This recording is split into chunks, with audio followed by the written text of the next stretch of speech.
Welcome into the Hot Read podcast live from Indianapolis. We are here at the NFL Combine. It is day 3. I'm your host, Easton Freeze, director of published content here at BroadwaySportsMedia.com. We are also brought to you by the 440 Podcast Network, and I am joined in our studio here in Indianapolis, just outside Lucas Oil Stadium and the Indianapolis Convention Center, where Radio Row is at, by producer JT. JT, how are you?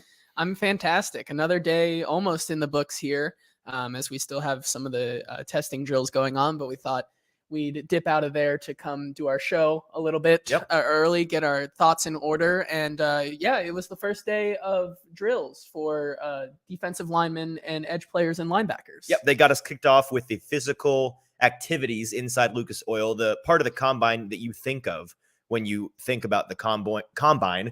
Before we get started, a couple of housekeeping things real quick. If anybody watching us live could help us out by confirming in the chat on YouTube whether or not you can see and hear us, so that we know that everybody's good and that the chat works and that we're ready to roll. If you're listening in post on the podcast feed or the YouTube video version in the future, just know that we are going live every single day here from Indianapolis. This is show 3 of 7. Every single afternoon/evening for the next 4 days after today. So you can catch us live, talk with us in the chat during the show, ask any questions you might have. We really, really appreciate you tuning in, whether it is live or after the fact. Just waiting an extra split second here to make sure that the chat is working. We get the all good there. Perfect. And with that, we can get rolling on what was a very, very good day. JT, as you said, we had the physical activities kicked off with the athletic testing in Lucas Oil Stadium this afternoon. It was 3 o'clock. We had the linebackers, edge players, and the defensive linemen do their testing. They are still currently testing for the next hour or so. We caught the beginning of that and decided it was time to do a show. So we're going to talk about a number of the highlights and lowlights from the testing today, but there's a handful of things we may have to talk about a day later on tomorrow's show that may be happening right now that we miss out on. We focused in on the defensive linemen and the edge players because in terms of the Titans and our coverage of them and their team needs, that's the more likely group for the Titans to be interested in, especially higher in the draft with some of these top prospects. But we're not going to totally disregard the linebackers. We'll pay them some attention later on. Before all of that happened today, though, we got to speak this morning with all of the cornerbacks, which we previewed on yesterday's show. If you didn't see it, go and check it out. We talked about the interviews for all the defensive linemen and edge players we talked to today. We talked to and interviewed the cornerbacks today. I believe that means they're testing tomorrow, right? Yeah, Is it going? I believe so. Yeah, okay, I think it's going in that order. I'm just assuming, but that makes the most sense. So we got to talk to them today. There are a ton of them, and they crammed all of the interviews into 1 hour. And they tried to do it every 20 minutes. Very regimented and clean. They also then sent us an email this morning, bright and early, saying, hey, by the way, guys, this is the NFL speaking. The cornerbacks that are supposed to go today at very specific times may or may not be able to do that because their medical testing is right before that. And I don't know if you've ever been to a doctor's office, JT, but it's not a place. They're not the quickest people in the world. Well, they're not the quickest, and they're not known for their times being anything more than a suggestion. Yeah. So that's the boat we were in. We had to wait around for some guys. It kind of threw off our planning. Luckily, though, we did end up getting to dividing and conquering between the two of us. At least one of us got to pay attention to and take notes on almost every single cornerback we were interested in today. So we've got 6 or 7 guys that we found the most interesting that we're going to chat about, share some of the highlights from those interviews. Before we get into that, just a rundown of the show today. We will go through those interviews, highlights and lowlights. We've got a couple of news topics we'll get out of the way here, probably at the very beginning, just to get those out of the way. And then we'll finish up with some of the best and worst from the athletic testing today and give you some thoughts there. I know yesterday we promised you that today we would have a video from the Combine NFL Fan Experience that we recorded this morning. We did end up recording that video at 9 o'clock this morning. We were met by NFL rep Jesse, who was awesome, super cool dude, very nice, very helpful. He showed us around out there, and it was not the best weather situation because yesterday we had a very strange, balmy day for a February day in Indianapolis, 75 degrees and sunny. This morning we roll out of bed after another late night. We're running on a lot of coffee, adrenaline, and I don't know, 12 total hours of sleep since we've been here. Maybe 10 to 12. I'm gonna go on the lower side, maybe 9 to 10 hours. Okay, but... I think we're just into the double digits, but regardless, not enough sleep. Adrenaline and caffeine have been fueling us. Yep. And this morning, it didn't feel great getting out there where it was 40 degrees relatively early, sun's behind the clouds, and we're trying to run 40-yard dashes. To be fair, the point of the video was to show how funny it is watching normal people do these things and how unathletic we are in particular, but the average person is, which we are two of. And that was only amplified by the fact that we were a little bit super tired and a little bit freezing our butts off and a lot bit stiff. Yeah. Not a lot of stretching went on. Really should have, but it didn't. Watching some of the footage back, I'd say 2 of the 3 drills we did for the combine, I think we both put a lot of effort into it. I know personally for the obstacle course one, I you know, I don't know. I didn't put my heart and soul into that one. I'm not gonna lie to you. You know, there's a couple people in Nashville media today who I have to count my blessings because I could be feeling worse after last night. Well, you could be Buck Rising. I could be. Or Lucas Panzica, but mostly Buck Rising. Yeah. I could, but you know what? Who we've given a hard time all day. Yeah. Because just to let you behind the curtain, I think I tweeted this morning to Lucas, but Buck Rising of 104.5, our buddy here, we've been giving him a hard time. We were texting him last night, like, hey man, what's the move? Like, where are we going? Half the fun with the combine is the scene of NFL executives, coaches, scouts, and then all the media members out on the town. A lot of social meetings going on at restaurants and bars, a lot of shop being talked. And so we were getting in on that action. And I text Buck and I'm like, man, what's the scene? What's going on? This dude leaves me on red. The audacity, first of all. But if you know anything about Buck Rising, I guess it kind of checks out. It fits the mold. I just assumed that he was so busy and or inebriated that he couldn't pay attention to my text. Until a certain time. But then he texts me at 2 a.m., which I don't see until this morning, where he's at. And it's like, okay, well, that's the night the Buck had. And then we go on Twitter and we see Buck messing around with some of the other 104.5 shows talking about how he is alive, but just barely.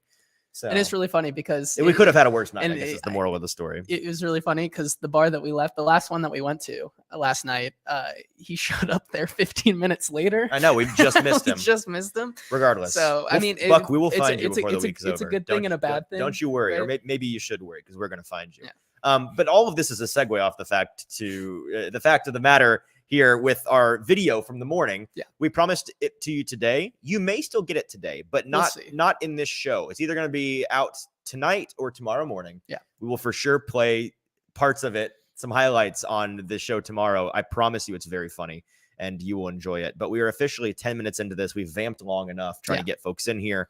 If you are still watching, 2 things you can do for us. Make sure you retweet, share, like, wherever you're watching this on Facebook, Twitter, YouTube. If you can make sure you get it to anybody that you think might be interested in tuning in live, I'll consider it a personal favor. That's super, super helpful for us. And then if you're watching live, go over to the YouTube where you can watch me throw pens with your eyeballs and not just listen, but also you can leave comments in the chat. And we want to hear from you any questions or comments you have as we go through some of these prospects. All right, JT, we have a couple of news items here. Not our typical MO to do our Titans news segment out of the gate, but because we have just a couple of things to address and then some deeper conversations to get into, how about we get into some Titans news? Yeah, let's run down the news here, starting with a tweet that Paul Kuharsky put out earlier today. And he was talking with Greg Cosell about the Titans situation with their first round pick at number 11 right there. And it really wasn't like a source breaking, this is what he thinks, but he was just kind of talking. Relaying Greg Cosell's opinion. And Greg said that he hadn't looked. This is concerning the top 2. By the way, for any that might not know, if you follow the NFL, you should know who Greg Cosell is. If you don't, we can pretend that you did. Just go now and look him up. NFL Films. He is a patron saint of knowing ball. Dude knows ball. Yep. He's the best at what he does, and he's fantastic. So what he says should be listened to. Yeah, and so he said that he hadn't got a chance to look at Peter Skronsky yet. However, he has looked at Paris Johnson Jr. and would personally not take him with the first pick the Titans have, which is right. really interesting because that's where me and you have been a little bit, but also the greater vast Titans majority. fans have been clamoring for him to be the first Absolutely, overall they pick. And have. that we bring that up just because we talked about on yesterday's show that, hey, if the Titans explore other options in maybe free agency or through a trade, they might not use that first overall pick that they have, not first overall, but the first pick they have in the draft Sure. on a offensive lineman. Well, They so might, it's interesting to me. Sorry, were you finished? Yeah, I had a basically, take yeah. brewing and just kind of went with it here. Yeah, all good. The thing about this, and when I saw that, I actually saw Paul talking to Greg, having that conversation from across the room. Didn't know what they were talking about, but then that tweet goes off, and I wish that I'd gone over there like I thought about doing for a split second, because I would have loved to have heard Greg's opinion if he had more to say. I'm sure that he did. I would love to go find him this week. We may have to do an on-site interview with him and chat a little bit about that. So that's a potential thing we might dive into for the show in the next couple of days. It made me look around and do a little bit of research in the media workroom, because this has been kind of the trend this week and a little bit last week as well. But just recently, the vibes, the general zeitgeist vibes surrounding our guy, Paris Johnson Jr., who, again, Titans fans are largely a fan of the Titans getting at 11, the more you see that he's become a really, really polarizing prospect. I'm seeing folks either really like him and think he's the bona fide tackle one of the class and a guy that is going to be probably a starting tackle in the league for a long time. And then some folks are saying they just don't see it with him, and they don't think he's going to be that bona fide stud, that it's a real risk. And they absolutely, like Greg said, would not consider drafting him as high as right now he's projected to go. I went and looked at some other respected folks' opinions on this, and I went and read Dane Brugler's. It was a piece. I wish I could quote the exact piece. He's got so many written pieces on The Athletic from the combine already. I found one in which he talks about his opinion of the offensive line situation and Peter Skoronski, as well as Paris Johnson Jr. He's not as low on Johnson Jr. as some folks are, but in comparison to Skoronski, who a lot of Titans fans have, I think, again, in a groupthink fashion, myself as well. And it's not group, just because it's a group thing doesn't make it inaccurate. It just means it's the going theory that people are running with here. Skoronski is the best offensive lineman in this draft class, bar none. The problem is he's got really short arms. He's gonna measure in with arms at best in the 33-inch category. And for those that don't know, the general rule of thumb, gatekeeping tackles in the NFL, barring a handful of very rare exceptions, NFL tackles need 34-inch arms or more, simply because they need to have that reach to be able to contend with these 6'3", 6'4", 6'5" defensive ends and edge rushers trying to come around the corner. And if you can't, as a tackle, get your hands on their pads as well as they have their hands on your pads, it's like a boxer, man. You're out of luck if you're getting outreached like that, especially around the edge. So those guys typically get bounced inside. And so that's why Skoronski has been viewed as this probably going to be maybe the next $20 million man at guard, but he's going to be an interior guy. He wants to play tackle. He's been very adamant about the fact that he wants to be given a chance to play on the outside. And Dane Brugler, who I love and respect his work, he thinks that Skoronski is, I think he had him number 6 overall on his big board. He thinks he's by far the best lineman in this class. And he holds the, I guess, controversial take that Skoronski should absolutely be given a chance on the outside. He should absolutely be considered a 5-positional flexibility prospect. And that makes him the most valuable lineman in the entire draft, tackle, guard, center, or otherwise. And so I think there may be, at least for me, I won't speak for everybody, but I'm going to be doing a little bit more research on the top of the tackle draft. I feel like our preconceived notions, along the lines of what we talked about yesterday, this time of year with the draft, it's very easy to feel like you have these guys figured out immediately. And then you do a little digging and you realize the order is going to switch. Your opinion is going to change. New information is going to lead you to think a little differently. And while I don't necessarily agree with the idea of drafting a guy at 11 that you don't know physically can play tackle, that is for sure a gamble. It is something that they're going to have to consider. I'm sure it's something they're already considering in the Titans front office. Yeah, and going off that, our second piece of news here is that a friend of the show, Justin Mello, came out today and said Quentin Johnson is the currently consensus #1 overall wide receiver. Now that's it's really different who you really ask, different, but the majority of majority #1 would say receivers on boards are Quentin Johnson out of TCU. He has interviewed formally with the Titans, which is a big thing because we've talked all week with all these prospects. Everyone goes up and gives them questions. Did you meet with so-and-so team? Did you meet with the Bengals? How about the Bucks? Who'd you meet with? Yes, I don't know. But then it's Informal. formal. It's kind of hard to distinguish. It's very boring actually after a while. It's the worst part of the question process, but it's necessary. But when you get them to say that it's formal, then that's where you have the real answer to your question that everybody is looking for when they go up to these. Well, because teams only get a certain number of these formal interviews. They're set up by the league, by the combine. It's an official. You're designated a room. You go in. You can have coaches and executives and scouting department guys in there. You ask questions. You get, I think it's a 20-minute allotment for I forget the exact number of guys here they can do a formal interview with, but it's not nearly all of them. It's not even half of them. It's a small selection, and informal interviews it's not even interviews. It's really just, did you meet with informally a team? That's just the team deciding to send a guy to chat with you in the hallway or walking down the stairs or on the way to the bar at the end of the day or, in the elevator. It's that kind of thing where it's not officially sanctioned by the league, but it's not technically breaking the rules. So whenever you hear a guy has met informally with a team, it means jack squat.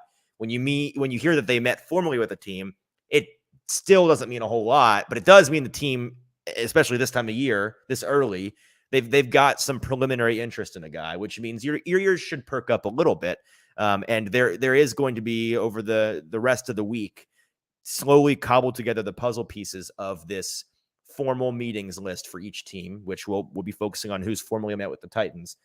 Is this the first guy we've heard of that has for sure formally met with the Titans? I believe so. Yeah. If not, he's one of only a couple. I've not heard a number of those. Frankly, if there were others, they've gotten lost in my brain because I've contained up here every formal and informal answer that I've heard, sure which is 100 that of are them. Top 10 guys who their answers are yes, I've met with the Titans formally, but it was kind of hidden in the fact of I've met with basically everyone. I got 10 more interviews tonight. Well, and some of them answer that way, and I actually respect it. It's frustrating for the interviewer usually who is asking that question, just trying to get a video for their hometown Twitter scene or something that they can put in their article that's due by 3 p.m. But when they just say, to the first question of did you meet with X team or who'd you meet with, they're just like, man, I'm meeting with everybody. I've either already met with them or I'm going to meet with them. And it's gone really well. I'm enjoying meeting these teams. And then that shuts down the train for the rest of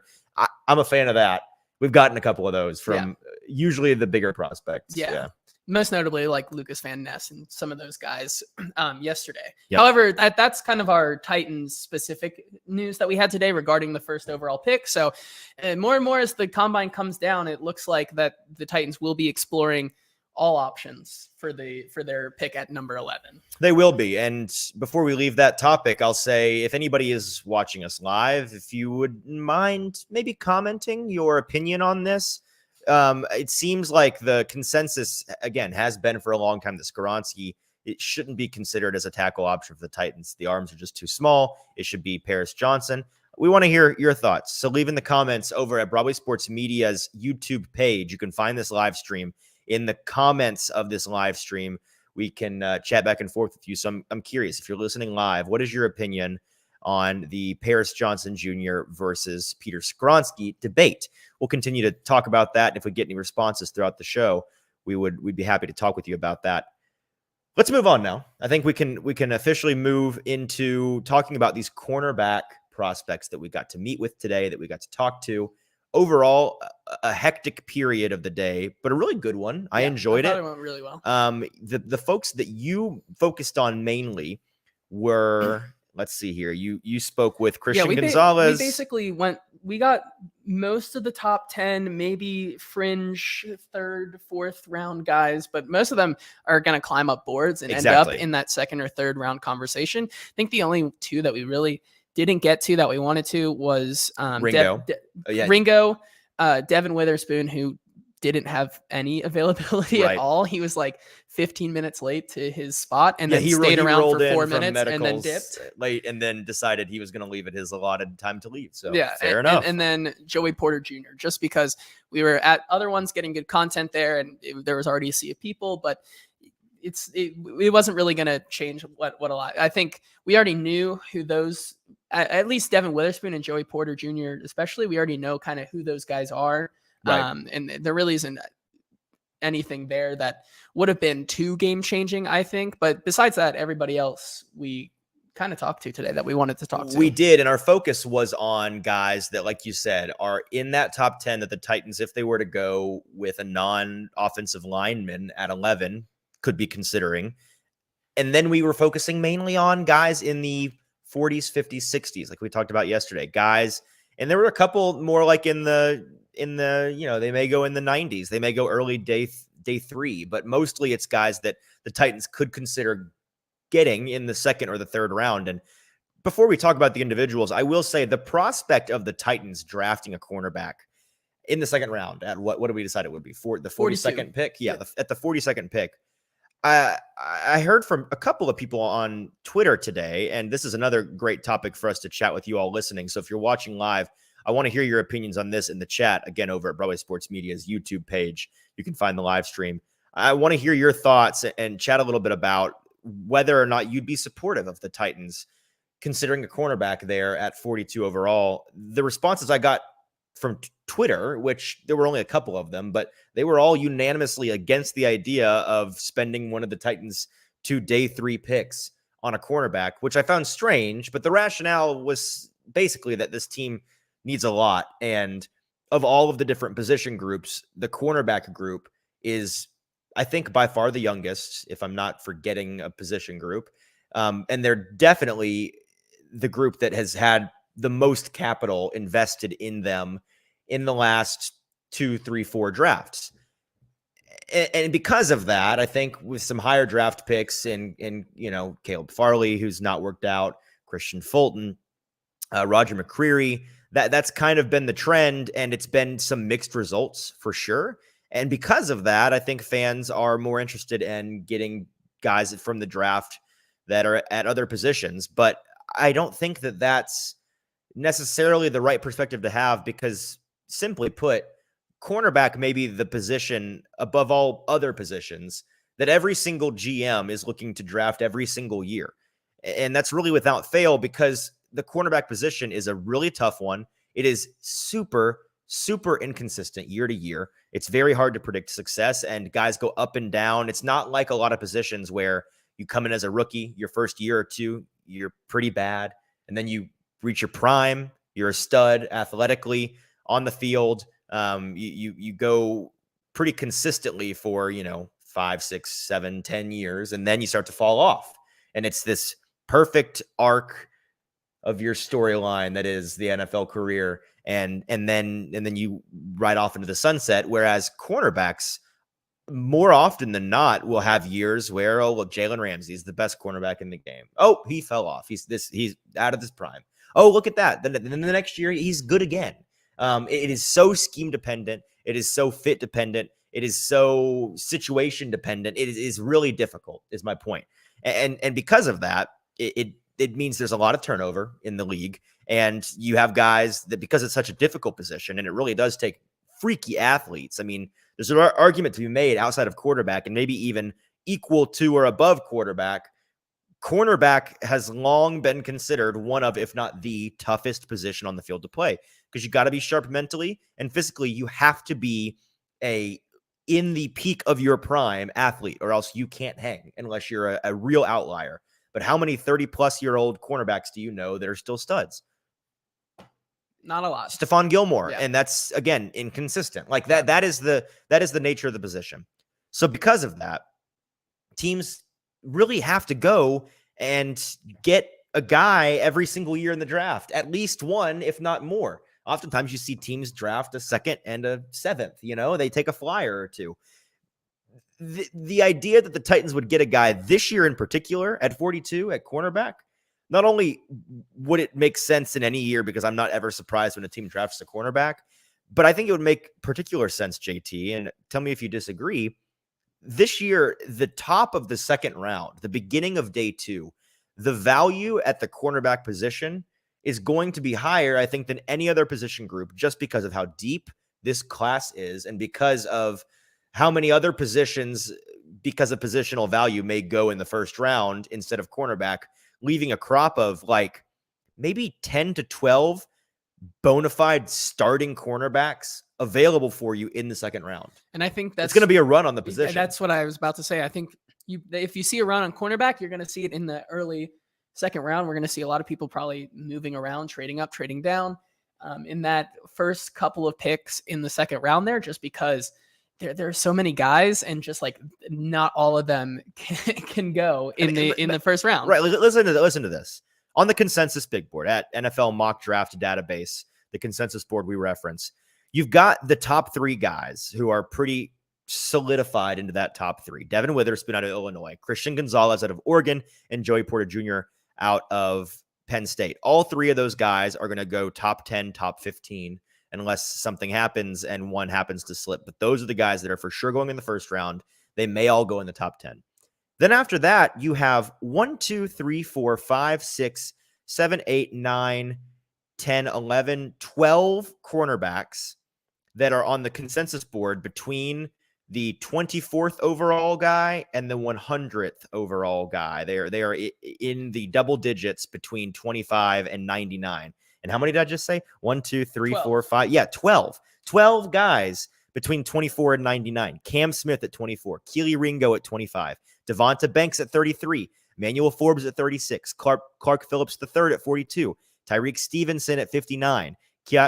Q Blue Kelly. Do you know how to say the first part of his name? No, KYU. Yeah. I think it's either Q or Caillou, I'm guessing, and I'm probably wrong on both counts, but Blue Kelly at 73, DJ Turner at 74, Julius Brents at 75, Eli Ricks at 87, Garrett Williams at 93, and Jalen Jones at 94. And that's all. That's all day 3 picks right there. That's all people that we haven't even seen do their metrics and do their drills. Combine, we've talked to them, but we've not seen them there's test a lot yet. of guys there that are going to shoot up that board who are around the 90 to 100 range. Athletic freaks that are just going to wow. Are just going to wow people. And I think we did a good job today in assessing this cornerback class of, okay, we found guys who the Titans, if they really fall in love with them, could take in the first round. If the positional value's there, they could take them in the second round. Or if they're still there in the third round, they could fall there, and sweep them up in the third round. Guys who are like around the 100 mark. Right. And so with that, let's dive into some of the specific notes we had on these guys. I'll let you go first here. And the first guy that you got to speak with today was Christian Gonzalez, correct? That's who I think where we started the day. Yeah. I left to speak with Emmanuel Forbes, but I want to hear your thoughts and your impressions from the Gonzalez interview. So I think he's one of the top 3 corners in this draft. There's no doubt about that. His skills and what he possesses physically and athletically are pretty insane. So I was impressed by that and will be probably most likely impressed by that. However, his interview I was not so impressed by. Okay. And I think the consensus on him is that he just has not. Cornerback is kind of a different breed, and we kind of picked up on that, especially today talking with these guys in these interviews.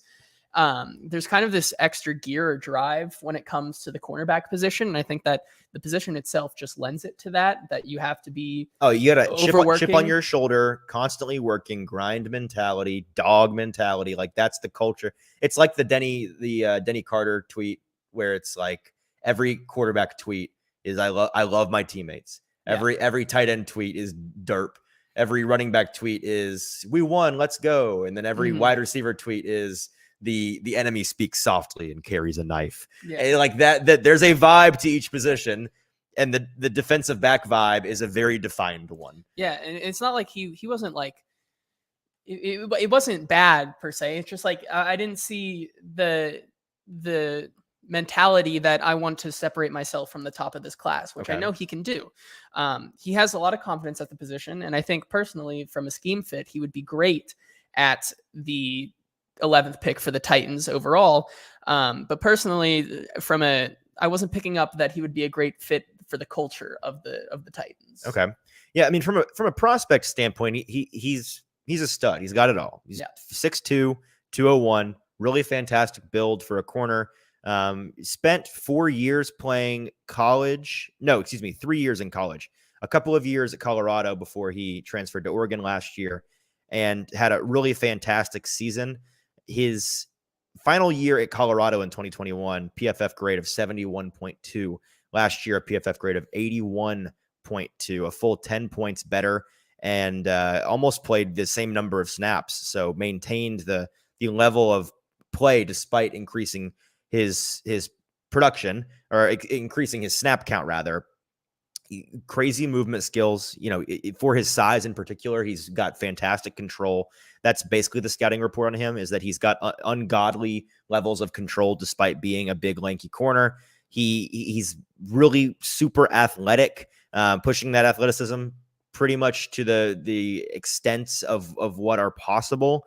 And I'm looking here just at my notes on the guy. The only cons really are that he sometimes loses at the catch point. Yeah, he could be a little bit more aggressive. Yeah, maybe a little too aggressive. And that goes with just like the mentality of it all. I think he knows his game well. He clearly knows his game, because that's all he would talk about. He's like, I'm very confident in my game. I set out to prove some things when I left from Colorado to go to Oregon. And I think I did that this year. That was like basically the essence of his interview today. And we have a clip from that interview, correct? I don't think so. No, not on him. No, just everybody else. Yep. Okay. Well, with that, we'll move on then. Yeah. The next guy who I spoke to was, let's see, who did we have listed up here next? Clark Phillips. Yep. Clark Phillips out of Utah. Clark Phillips III had a really, I'd say, a pretty positive interview with him. It didn't, I'll be honest, it didn't stick out to me as the best interview that I've had here, but really great communicator. Seemed like a laid back guy, well-spoken guy, very hungry guy. He seems like the kind of guy that is really going to win over coaches in the meeting room, but I don't know a ton about his game. I've not watched a ton of him. I do find him interesting because of the position he's at on the draft board, as well as the fact that he's a cornerback, and this cornerback group is really talented. He's among those guys. We have a clip before we talk about him as a prospect from his interview. I asked Clark about, in this stacked and deep class, and I asked this to pretty much everybody that I talked to today because I was curious what different answers I would get. My staple question was, what differentiates you? What do you think it is about you as a player? What is it about your game that maybe makes you stick out among the rest of these guys? Because there are a ton of really talented folks in this class. And here's what Clark Phillips III out of Utah had to say. It starts off with the process, just literally respecting every part of it. I like to say my style of play is already on film. I'm a ferocious, nasty, relentless, smart, nasty ball hawk, and that's just what I do. Have you met with the Titans? No, sir. No, sir. And Clark, as he said at the end there, had not met with the Titans yet. I didn't actually hear from any of the cornerbacks whether or not they'd met with the Titans. Did you? There was one, I think Darius Rush out of South Carolina was one that I know for sure. And that makes sense because Rush is right in that. He's 101. So he's right in that area where they could third or fourth round, they may be considering a guy right there. So, and just because a player hasn't met with a guy at this point, or a player hasn't met with a team at this point, doesn't mean that they're not interested. It could mean that they've just not gotten around to their planned interview yet. The weekend is still not even upon us, and the week is young. It also could mean that they are interested, but they met with him at the Senior Bowl already, or plan on meeting with him with a formal team invite to the facility in the future. So it's important to know who has and hasn't met yet, but it's not a deal breaker whether they have or not. The next guy that we met with, and again, I didn't have a ton to say on Clark, merely because I'm not super familiar with his game. I know that as a cornerback, he's highly touted, and I'm sure we'll talk more about him on the show in the future when we get to some more of those deeper guys. I also didn't get to spend a ton of time at his podium because I was splitting time between him And another guy who we'll talk about here in a moment, but I won't skip your turn. The next guy that we'll talk about was one of yours, and that's Eli Ricks out of Alabama. Yeah, Eli Ricks is really interesting to me.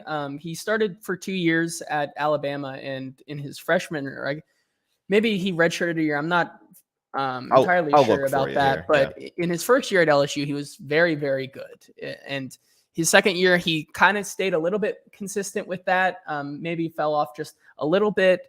In his sophomore year? Yeah. He was actually banged up in his sophomore year. Yeah. So that's the other part of his game, is that he's very injury prone. He has suffered a couple injuries in his game, but came to Alabama and was a pretty decent corner, especially for his build. He is a speedy corner he has explosiveness and can keep up with you on the outside. But it was really interesting for him to be here because I think it could surprise some people, and that's exactly what he said. So we asked him today. He's not doing any drills this week, just doing testing and meeting with some teams. Right. He's still overcoming that injury. I see here, shoulder injury in 21 before he transferred from LSU to Bama, then a back injury that he's still currently dealing with, and that's why he's not testing. But you did speak with him, so here's that clip. Might have a grade 2 strain I'm shaking back from, but at pro day I will be doing everything, and I expect to surprise a lot of people, to be honest. I've seen kind of some of the projections on my running and stuff like that, so I think I'm going to surprise some people. And I like that attitude out of him. He's someone who's kind of been pushed down boards because of his injury history, but if he can stay healthy, I think he's going to be a diamond in the rough for a team. He's such an interesting prospect because he's one of those rare guys that started his career in college better than he would ever reach again. An 82.8 PFF grade at LSU as a rookie or a redshirt rookie in 2020. That was the second best at the position in the entire Power 5, again, as a rookie. And then he goes on again to deal with two injury, I guess not riddled, because it sounds like there's only one major injury, but two major injuries in the next 2 seasons before he comes out. They weren't bad. He was in the high 60s with his grade, but he played less snaps. I mean, he's only had 735 snaps in the last 2 seasons due to that shoulder and back injury. The traits are there, though, so it's careful.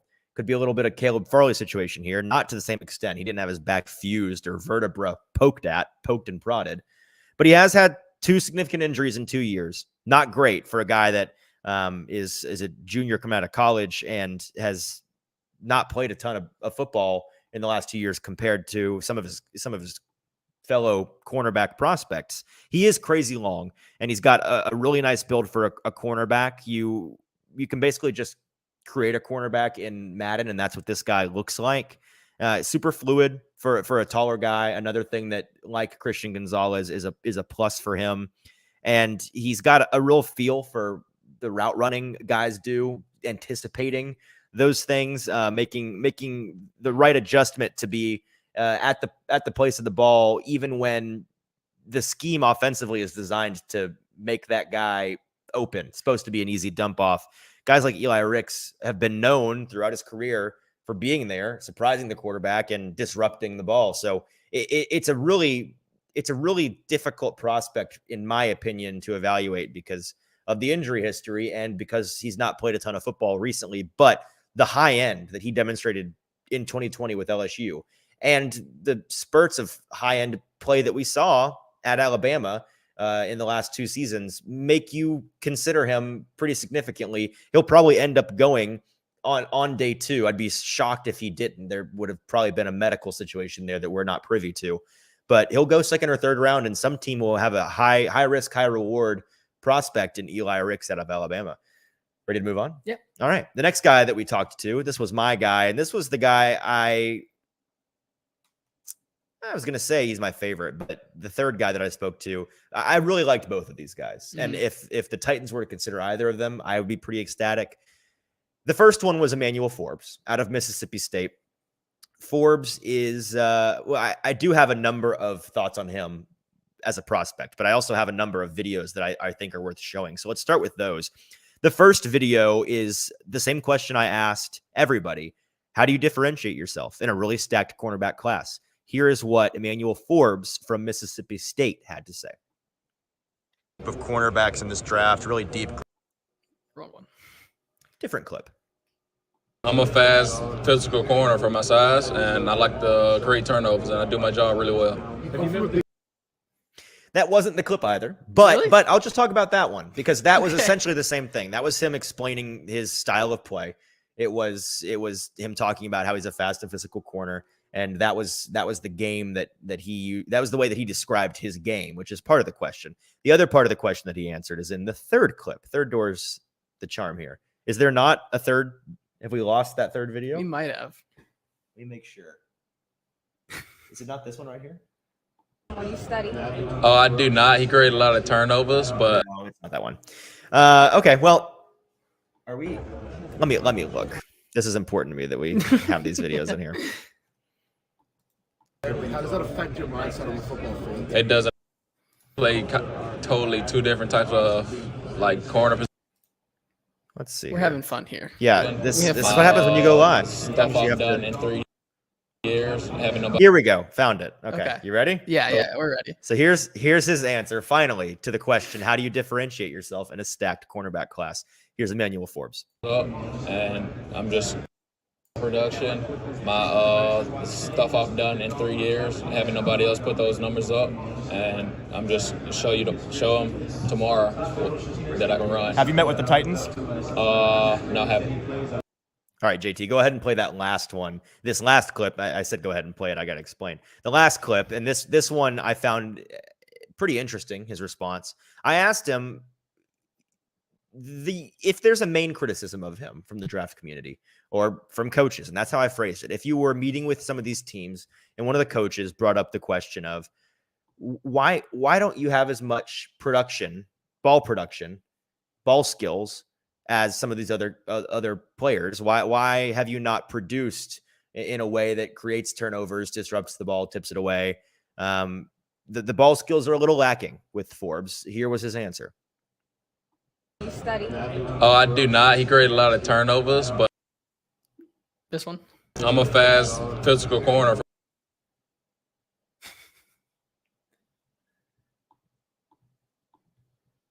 Is it not this one? Wait, are we talking?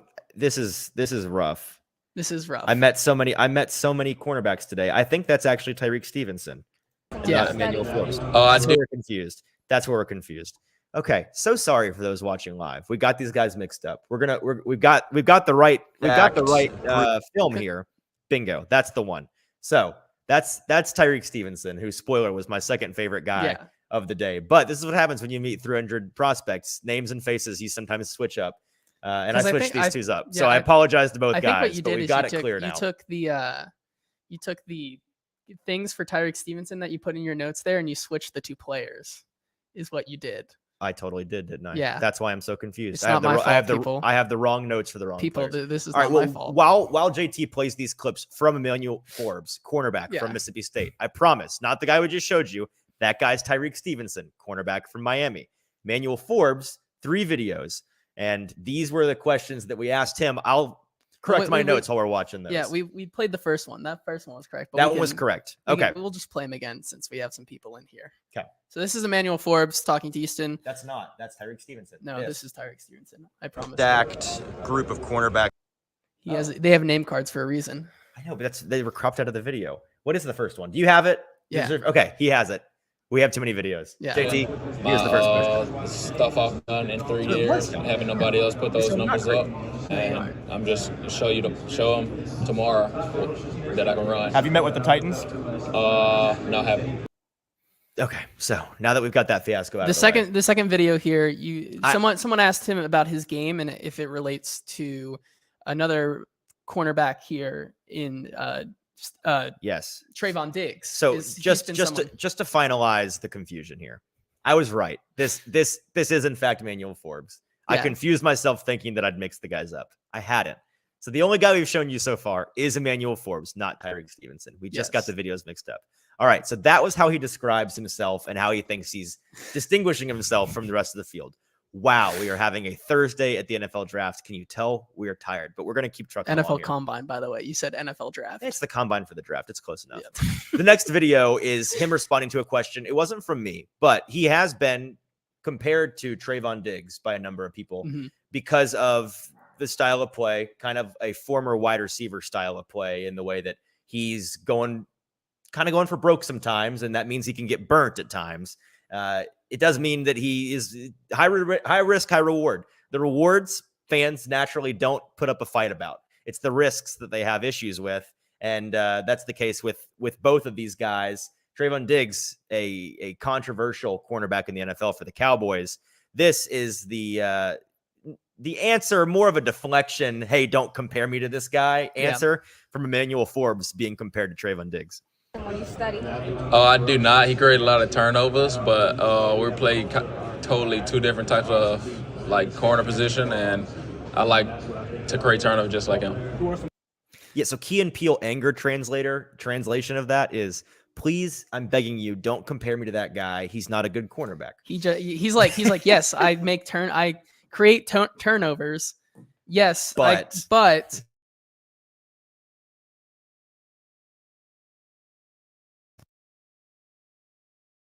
ball hawking most of the time. The guy you look up, burnt toast in the dictionary, and it might be Trayvon Diggs, depending on the time of day and the day of the week, because he is a little bit inconsistent with that. Forbes, the biggest thing for me. Oh, I'm sorry. There's one more clip. He had a fantastic Senior Bowl, and so he was asked about that, how he managed to really stand out at the Senior Bowl, turn some heads, and here was his answer to that question. I'm a fast, physical corner. It starts off with the process, just That's Clark Phillips. We were having. Did you lose? Have we lost in the last one? My stuff I've done in 3 years, having nobody else put those numbers up, and I'm just show them tomorrow that I can run. Have you met with the Titans? No, I haven't. Okay, that was rough. It was rough, but we got through it, and now we're to the part that I have been wanting to talk about, and that's Forbes as a prospect. He's an interesting one, and tomorrow we'll do a better job of numbering our videos. We thought we could just eyeball it, but clearly we got 15 videos. We don't know which one is which. Hey, now, I'm not the one who switched his notes around, so I'm not going to take blame for this, but we could be. Okay, well. I might not be on the show, guys. This is going to become a one-person set by tomorrow. No, but Emmanuel Forbes is a prospect. He's a guy that I really like. He's slated to go in that early day 2. I wouldn't be shocked, and I think tomorrow's testing will be a big element in figuring out whether or not he slips into the first round there at the end of the day, or is, again, I think that a number of guys like Forbes, who absolutely would be a first-round caliber cornerback in another draft, are going to get pushed back with the traffic jam of cornerbacks into that early second round, and then there's just going to be a round and a half run on 10 to 12 of them. If he falls and the Titans manage to get him, I think he'd be a really great guy for them for a number of reasons, and not a great guy for them for one very big reason, which I'll get to in a minute. The reasons why I think Forbes will be a really fantastic corner in the NFL. The pros, first of all, and I've said this about every guy, but if one guy stands out among the rest today in terms of their cornerback build, it is Emmanuel Forbes. This dude is freaky lanky. I mean, long as the day is in a sweltering June afternoon. It is a guy that you just look at him head to toe, and you look up and he keeps going and going and going. But part of that lankiness is he's kind of a stick. He's kind of still a stick, despite, I think, trying to put on a little bit of extra weight. He just does not have any body mass to him. He's got to bulk up a little bit. And because he's not bulked up, I mean, he's 6 foot, but only 180. That's about 10 pounds at least shy of where you'd want your cornerback at that height to be for a team like the Titans, because you have to be versatile in a way that you can be blitzed if they're going to do some disguises up front, if they're going to continue their trend of being a team that loves to use these disguised fronts, these simulated pressures. The cornerbacks, if you're playing in the slot at all, and sometimes even from the outside, you have to be able to rush, which means you have to have some muscle to you to be able to bring down the quarterback and maybe slip a blocker or two. But even more important than that, if you can't hang in the run game, if you can't hang as a tackler, no team's going to want that. But the Titans in particular, they're not going to want to add another defensive back, of which they've had a handful in recent years, that simply cannot hang in the tackling department, cannot be a plus in any way in the run defense. With Forbes, I'm not saying that he can't be, but his production so far has been really inconsistent and at times lackluster on both of those fronts. And really, I think that has primarily, if not exclusively, to do with the fact that he's really tall and lanky and he's got no size to him. And that's a little bit different than what the Titans have done in the past, where they've gone for a smaller corner. Like Roger McCreary. Yeah, sure. So if they probably can have the opportunity to work on him in that aspect of their game, but it would be a definitely philosophical shift for them, which it might be a time for them to make a shift at the corner position and go for these guys who are a little bit taller and maybe need to put on a little bit more size in the weight department, but are someone who's going to play a different style than they have right now, because it hasn't really worked out for them. Correct. But what makes Forbes so intriguing outside of that one big downside, and that is the big downside for me, he's the ball hawk of this draft. And this is where the notes confusion came up. I was talking about how he didn't have a lot of ball production when we were dealing with the fiasco with the Clips. That's because I was reading my notes for Tyreek Stevenson, who does in fact have ball production issues. We'll talk about that in a couple of minutes. With Forbes, he's the polar opposite, which is ironic that I mixed those two up. But he is the ball hawk of this class. 13 interceptions over his career, 4 more than the next closest Power 5 cornerback since 2020. He's super, super dominant, particularly in man coverage, something that the Titans have been doing more and more recently. They've, in really the last 2 years, with the draft of Caleb Farley and then with the draft last year, they were going for primarily guys that are man coverage studs. Roger McCreary was that guy. Caleb Farley was really productive in man coverage. That seems to be the way that they're wanting to transition this team. And so for that reason, I think Forbes would be a stud. They also need guys that can produce turnovers. There's nothing more valuable in terms of EPA on defense, and it's not even close, than turnovers. Sacks are great. They matter a lot. But in terms of EPA, they are dwarfed by getting the ball for your offense. And so that's why guys like Trayvon Diggs, for example, the ball hawks get away with being crappy corners a lot of the time, because if you create those turnovers, you make up for your mistakes. If you get burnt, but you burn the other team by taking the ball away, a lot of teams are willing to turn a blind eye to that and say, no, you made up for it. No harm, no foul. With Forbes, he caught everything that came his way last year. He's got really, really amazing ball skills. All 6 of his interceptions came in man coverage, by the way. The biggest con really is just the fact that he's not the most versatile in the run game and as a tackler. Yeah, I think he's someone that can definitely develop into that, but the Titans, outside of someone like a Kevin Byard on his best seasons, have not had that threat to take away and always have the opportunity to create turnovers. Yeah. So let's go to the last guy that you got to see. Third to last guy. You got three more guys that you want to talk about. So let's cover 2 of them real quick. Yeah, let's do the 2 guys out of South Carolina. Okay, cool. So Yep. So start with Cam Smith. Yeah, let's start with Cam Smith. I don't have a video for Cam Smith, but just something I want to touch on. Maybe here. A good thing based on our track record. Yeah, so far. right. He did say today, I think if you're a Vols fan out there, his biggest competition that he played this past season was Jalen Hyatt. And he says that gave me the really opportunity to go up against somebody in this schedule that he had, which wasn't very good. When I was looking back at it, I was like, he made a comment over to me and you said, look at this schedule. And I said, what is this dog? Yeah. He said basically along the lines of, he really was the only competition that I had all season. Jalen Hyatt. Hyatt. And I was like, is he just saying that? Or like, what is he saying regarding that? And it's just like, I was curious, but then I went in and I was like, oh no, as far as draft talent this year goes, he really is the only competition.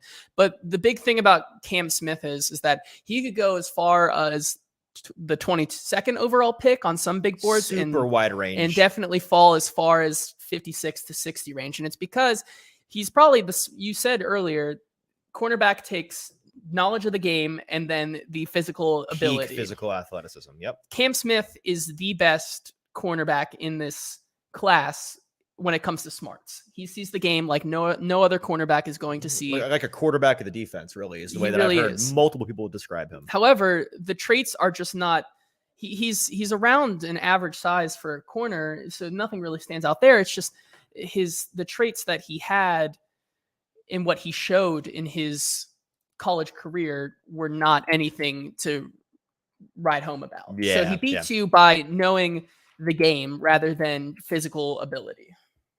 Yeah, he's a guy that I like, but I'll be honest, he's kind of a victim of being a little bit boring in relation to the rest of this class. There's not, in what I've watched and read on him so far, there's not anything that sticks out to me. I think he's going to be a good starter, but he's not got that thing that you're like, ooh, that separates me from the crowd. That makes me be interested in you above the other 40 cornerbacks in the same kind of area in this draft. And it sounds like if I'd been there to ask him my question of the day, he would have come up with something, but in reality, I'm not sure there would have been a very good answer because I'm not sure there's much that differentiates Cam Smith from the but he's an crowd absolute, outside of maybe just the model of consistency and a safe choice. Yeah, he's an absolute wild card though. Some team could absolutely fall in love with him Sure. and fit their scheme, and he could fall as far as maybe a 3rd round pick because of just the traits that he possesses. Yeah. You want to move on to Darius Rush? Yeah, Darius Rush. I didn't ask him any questions myself, but I was just there to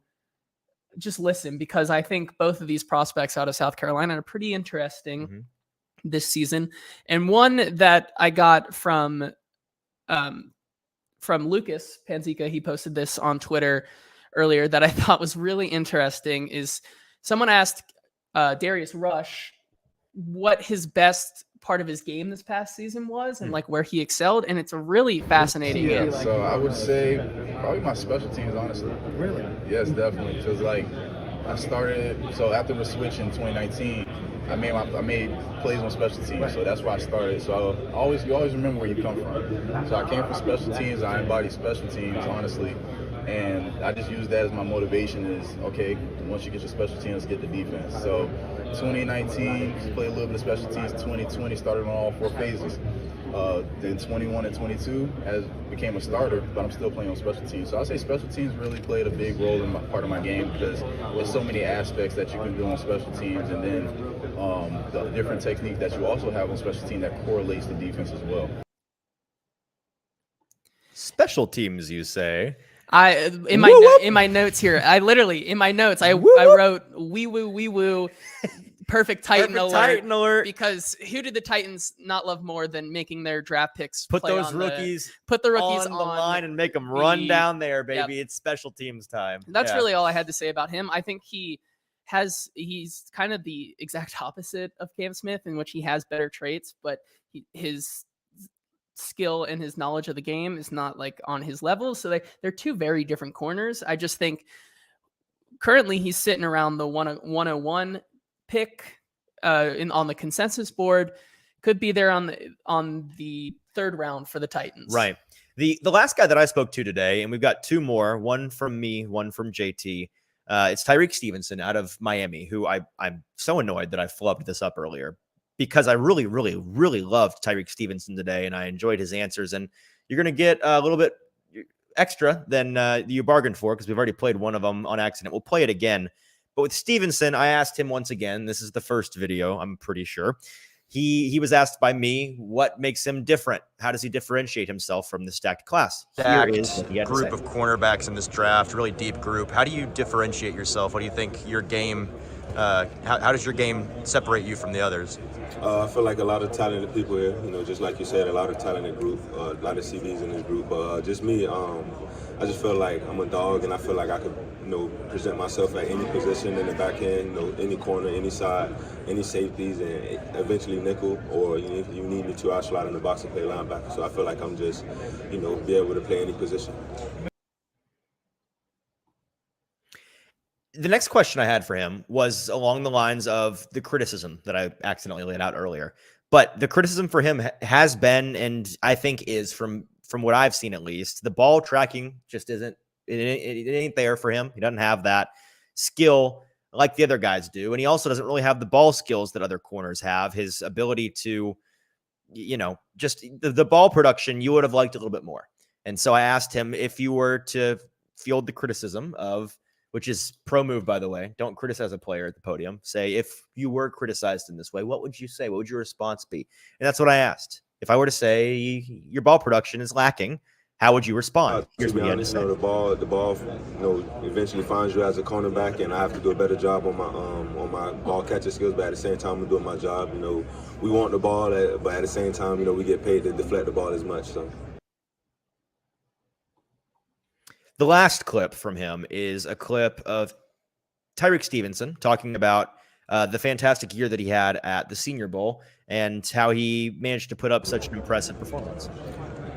My approach is, I'm going to go up to the line. I feel like my preparation and how I train and how I lock in on myself and critique myself is going to give me an advantage at the line of scrimmage. But I just want to go there and earn some respect, put my best foot forward. So just up on that upcoming, I stopped my combine training and started back getting in the football shape and started back working on my football stuff. So I feel like it gave me a slight advantage there.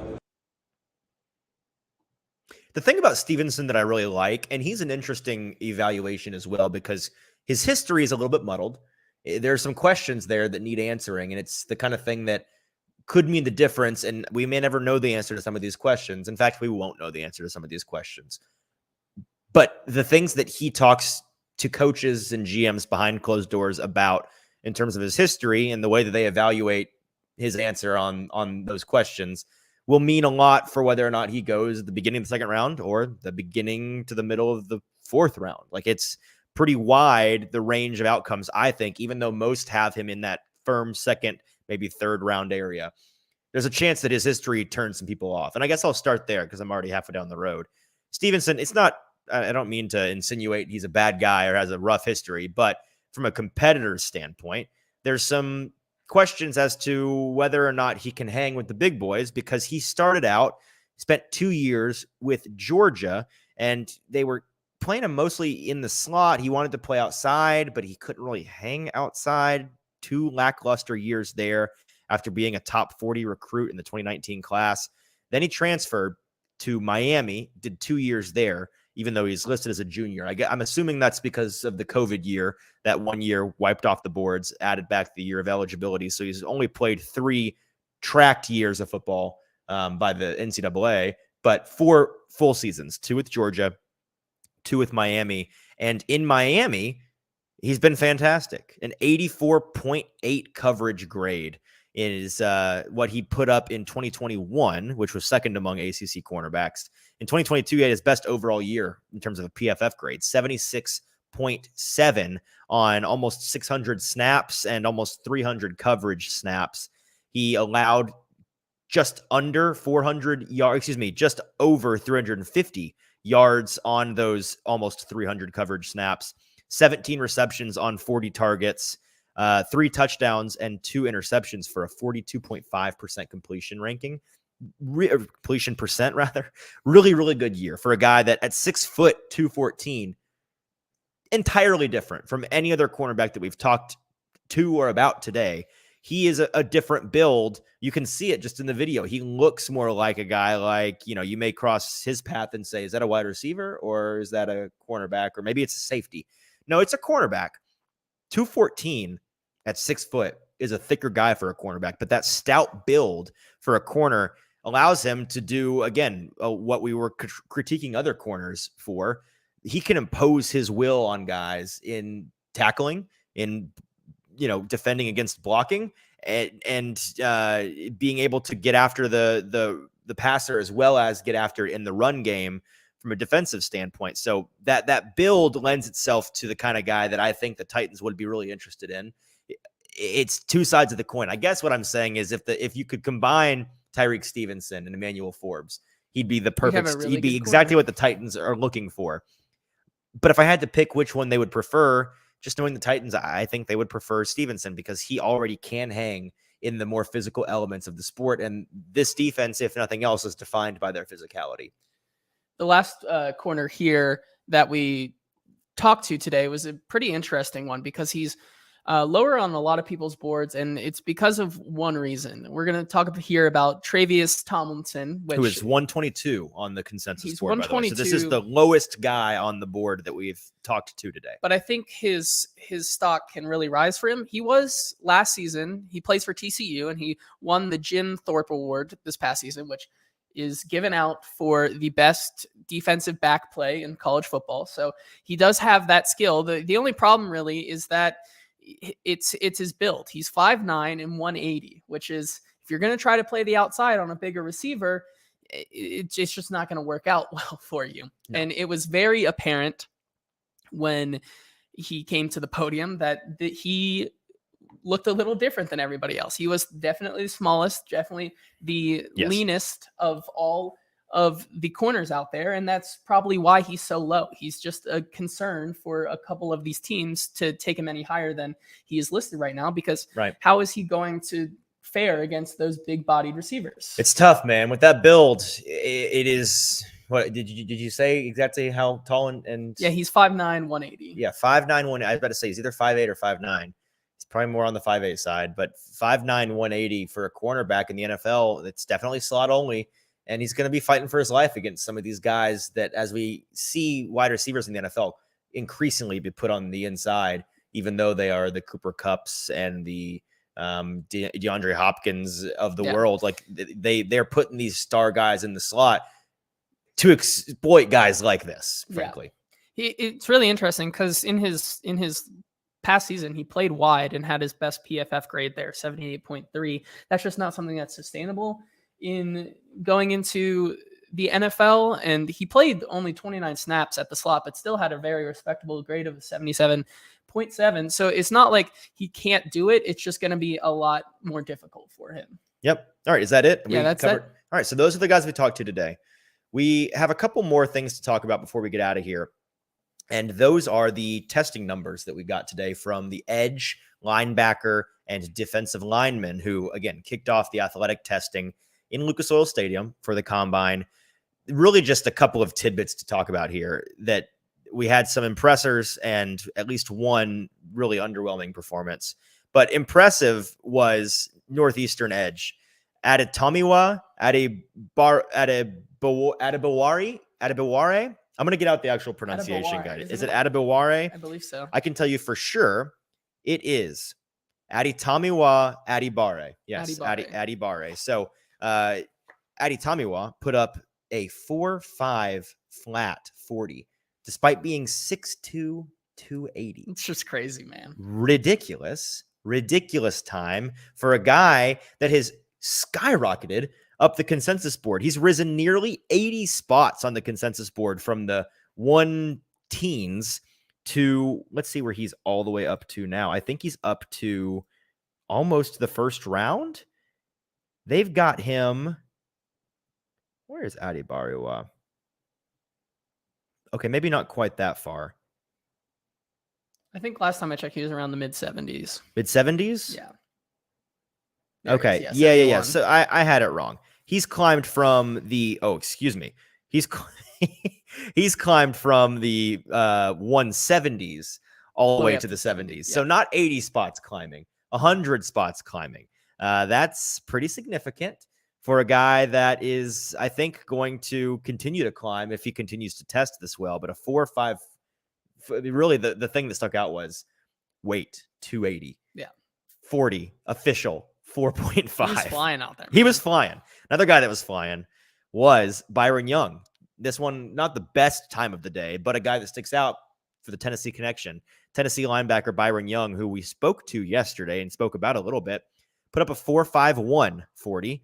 Really impressive. Even more impressive, though, how about Nolan Smith, linebacker, edge linebacker out of Georgia, putting up a 4.39. Congratulations, Nolan Smith. You are a first-round draft pick in the 2023 Combine, because that's ridiculous. That's official, by the way. That time is official, locked in already. 4.39 for a 270-pound edge player. It's ridiculous. Yeah. It's a ridiculous time that wide receivers will run and you'll be happy with. But I even though Adibare raised his stock, someone who kind of was like overshadowed today is the last guy on here, because I've never seen a guy rise through the boards like he did today. I was about to say, when I mixed up the numbers, I just realized this is the show of Easton mixing up two guys. It's Kalijah Cansey. he's the guy that has risen nearly 80 spots all the way. He is all the way almost into the first round. Is that not correct? Yeah, I think on at least on PFF's board, they have him all the way up, which is how it caught my eye here. I believe he's around 31, 32, something like that. He's 33 on the big consensus board here.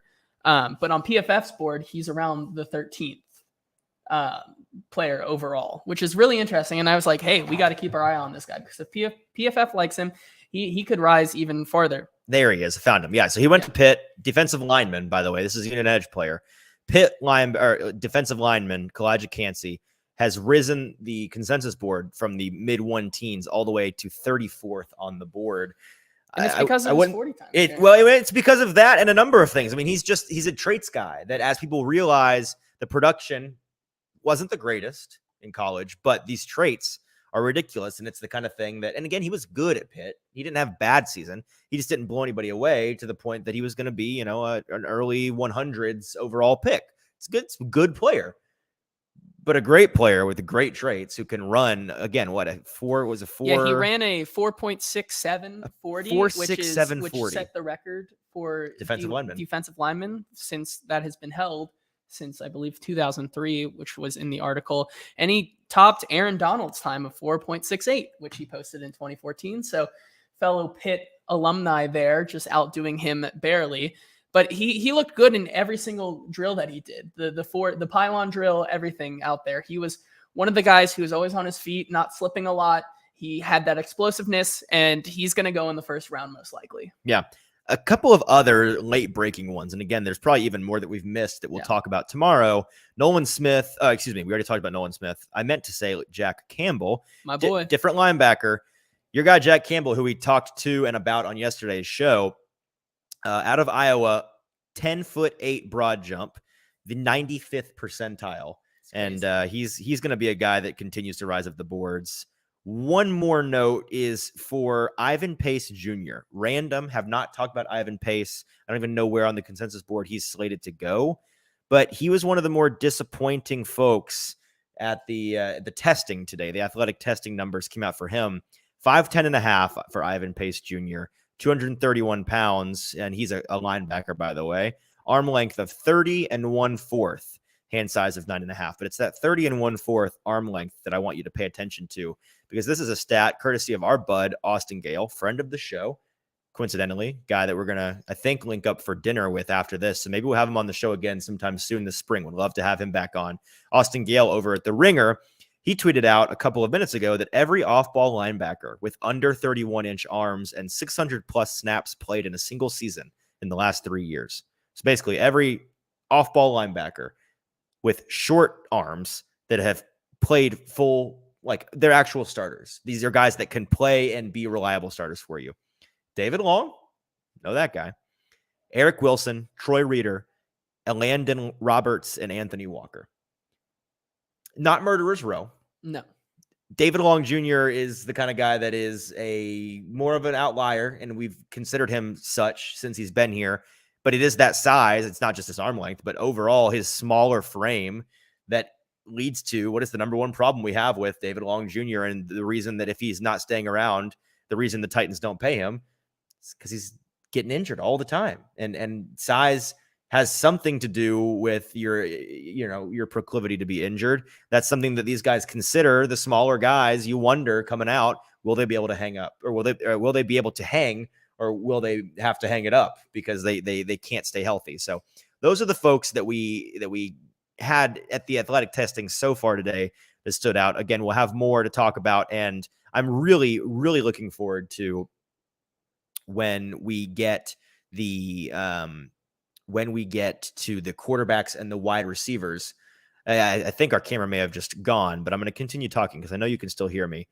We gotta see these wide receivers and cornerbacks play, not play, but perform out there, because it's going to create, I think, a lot of conversation. Yeah. Big day tomorrow for Mr. 6 foot, maybe 200 pounds tomorrow. Bryce Young could be a big day, because he will be going into his weigh-in tomorrow right before his interview. So we will know tomorrow. It's going to be a big day with these wide receivers and quarterbacks. We have Anthony Richardson to talk to. A lot of guys, like we'll talk to probably Quentin Johnston, who he met with the Titans. Yes. We'll ask him how Official he meeting. did. And we're back. We got the camera. That's we are great. back. This has been a show that has been not a comedy of errors, but there have been a couple. But you know what? Through adversity, we move. We've built character. Hopefully, it's gotten your attention. And it's back. If we were making you nod off a little bit there, we got your attention with our handful of technical errors today. But it happens. Batteries die sometimes, and that's why you have backups so that you can finish the show. And we are going to finish the show because that's not before we talk about the trash can incident. Oh, I forgot about the trash can incident. So Mike Garafolo, who you might know, national media member covering the NFL for a long time and doing so very, very well. Big fan of Mike Garafolo. I tweeted out yesterday a picture of Mike essentially just sitting in the middle of the walkway on just Radio literally Row. in the middle of He Radio grabbed Row. himself a folding chair and decided we're going to park right here, dead center. I mean, if you walk into Radio Row down the main strip, the first thing you saw at that time of day was Mike Garafolo sitting behind a trash can, a big brown trash can that he dragged over from the corner of the convention center to the middle of the room to use the lip of for placing his phone so that he could do an interview. At the time, I didn't know what interview. But it happened to be with Around the NFL, the #1 NFL podcast in the world, produced by NFL Network, with Dan Hanzus and Hanzus and all those guys that do a fantastic job. But it's a show that's produced by Justin Graver. And if you're familiar with Broadway sports at all, then you know Justin Graver, buddy of ours, friend of the show, a friend of mine personally, and he produces the show for them. And so when he saw my tweet about Garafolo with the picture of him doing that, he had to put together a video for Around the NFL, because little did I know, on the show, Garafolo was talking about and acknowledging how ridiculous his setup was and how people were looking at him. And he just so happened to notice me noticing him, and they put it in this video, and our buddy Justin Graver managed to get my tweet in that social clip on the Around the NFL podcast Instagram page. So here's that video, the culmination from the only angle you've not gotten, Mike Garafolo's perspective of what was going on with the trash. And he can stretch this thing out to the point where he gets, I mean, I'm being laughed at right now for my trash can. And they're all taking pictures. There's going to be so many tweets. There's going to be so many tweets. Albert Breer thinks it's funny. Scott Fitterer thinks it's funny. Sam Monson tweeted something earlier. He thinks it's funny. Somebody out of the corner of my eye, I didn't see who it was, thought it was funny. Another person's taking a picture. You know what? This is fine. This is going to be the most hotly viewed episode because of all this promotion. Mike, tell them you're on the most popular NFL podcast in the world. So, Mike, I'm Guy out of the corner of your eye that you didn't notice or didn't know. That's me. Nice to meet you. Big fan. But yeah, that was the trash can incident, and just a funny non sequitur from a funny little thing that happened. Well, a funny little thing that happened. There's a lot of funny little things that happened in Indy so far this week. I'm sure even more will be happening, and some that we probably may or may not be able to talk about. But it's been a great week, and it's going to be an even better week when we get to really the bread and butter of the weekend coming up here. So we'll preview that, and then we will get out of here. Tomorrow we've got, like we said, quarterbacks and wide receivers. Big day for Bryce. I get why they put both positions on the same day for Friday. It's you put the big show on the weekend. I understand. Yeah. I still wish, as somebody that selfishly is here all week, that they maybe space those out a little bit, because that's a lot. There's going to be multiple days worth of things to talk about for tomorrow. We'll have to boil it down and try to capture everything. But I don't even have to list off the guys that we're going to get to see tomorrow from the quarterback position. Of course, we'll be paying attention to Young and Stroud and Levis and Richardson. We'll talk to Hendon Hooker, who is here to speak. He's obviously still not yet doing the physical activities. And then the most important one, Stetson Bennett, of course. And then, we'll for sure be talking to Stetson Bennett. And then on the wide receiver front, we'll make sure to mix and match our top guys Quentin with Johnson for sure. Yeah, Vols guys. Yeah, the guys the Titans might consider at the top of the draft. Quentin Johnson, probably Jordan Addison out of USC, JSN, Jackson Smith and Jigba out of Ohio State. Both of the Tennessee guys that a lot of Tennessee and Titans fans want to see a little in-state connection there with Jalen Hyatt. He'll for sure be a guy we talk to. Cedric Tillman, of course, we'll talk to. And then some guys further on down the board, if the Titans were to make maybe a day 2 or 3 selection at wide receiver, that you should be paying attention to. Josh Downs and Zay Flowers. Rashee Rice will for sure speak with. Marvin Mims. Tyler Scott is a guy that I'm pretty high on, and I don't think people are really talking about. Puka Nacua, our guys, shout out Zach Lyons and Stoney Keeley, the guy that they fell in love with down at the Senior Bowl. We're going to see what the hype is about with Puka Nacua out of BYU. Jonathan Mingo, a guy that we are really high on. Our guy TD, who is here, Teron Davenport, he's really high on him out of Ole Miss. There's a lot of really interesting guys later. Trey Tucker out of Cincinnati. A lot of guys we'll get to talk to tomorrow. The note take, I mean, I'm going to have to mentally prepare myself for tomorrow because the number of notes that we're going to have to take to be well organized for the show is very high, but I can guarantee you that that's where we'll be. The level of this show is just going to continue to rise when it really matters. And we're going to show up in the big moments. We're a clutch gene show. With the throwaway shows, always have been. It's just the culture. It's the culture we're building. It's not no. We've been battling the adversity in this show. We have clutch players battle through adversity, and then after an adverse game, they come back and they prove that they're still that guy. That's what we're doing tomorrow. So we hope that you'll join us again. Thank you so much if you're listening to us live, tuning into these live. It's awesome to be able to chat with you guys and have a live audience every single day. Appreciate you immensely. Make sure if you did listen live to still subscribe to the show wherever you get your podcasts, as well as on YouTube. Broadway Sports Media on YouTube. Search it up. Subscribe on YouTube. Subscribe on Apple Podcasts, Spotify Podcasts, wherever you get your podcasts. And then go and leave us a 5-star rating. Takes 10 seconds or fewer of your life, and it means so much more to us than it does to you. I'd consider it a personal favor, so please go and do that. And while you're at it, leave a review. Write whatever you want. We'll see it eventually, and then we'll be able to shout you out on the show, which we love to do. We promise any 5-star review, we will read that review on air no matter what it says. So this is the opportunity to get a free shout out or say something crazy and hear it on your favorite podcast. That's it for today. We're going to go rest up, get ready for tomorrow. Meet up with Austin, Gale, some of the Ringer guys maybe, and do a little networking and talk about all that we have to see tomorrow with the quarterbacks and the receivers. Every time I say it, I get a little nervous because there's a lot to do tomorrow. We're going to bring it all to you. We'll be back tomorrow afternoon with all of that and more. This has been the Hot Read Podcast. I'm your host, Easton Freeze, for producer JT. Have a great night. We'll